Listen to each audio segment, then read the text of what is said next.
अरतिया कहतिया अरे कि जबले दर्द बा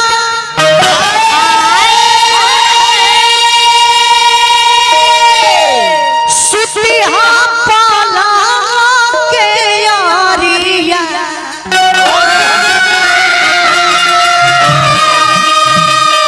हे राजा जी अरे जबले दर्द बा सुतिहा पाला के यारिया कि जबले दर्द बा सुतिहा पाला के यारिया कबरिया ए पिया छुए दे कबरिया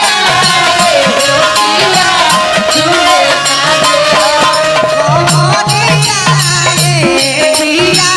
छुए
हकीना तारा गाना के जवाब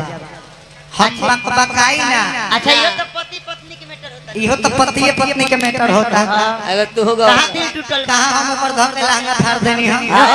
दे पर कूला फेंक देनी कहां ओकरा मुंह पर कूला फेंक देनी हो अरे पागला ब्यास है इनकर हाल बनू का थोर भुजिया आ ढेर भर भर गांव भर जाएंगे कि भुजिया बनता हां आ दो आदमी पहुंच जाए तक दो होइले नहीं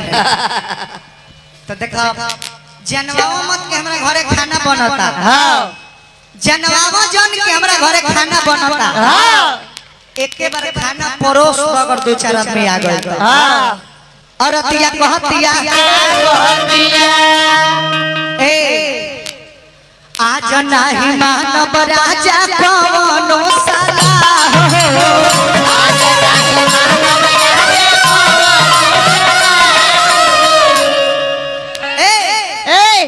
पूर्णा बलम तोहरा दिलावा के चाहो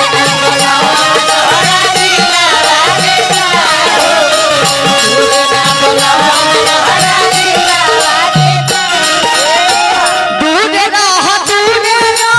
सदा जनी जरिया दूर रह सदा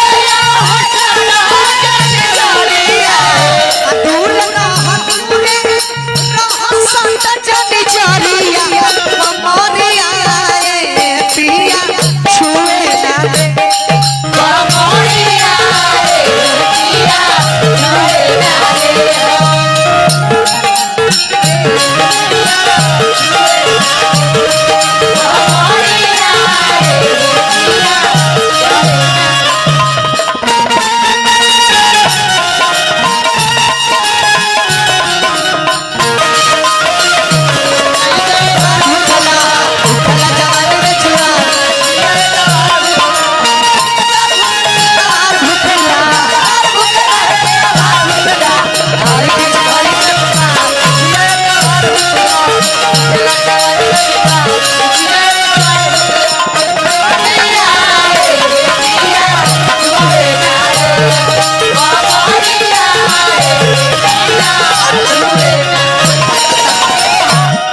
रोशन राज पर तुम न परदेसी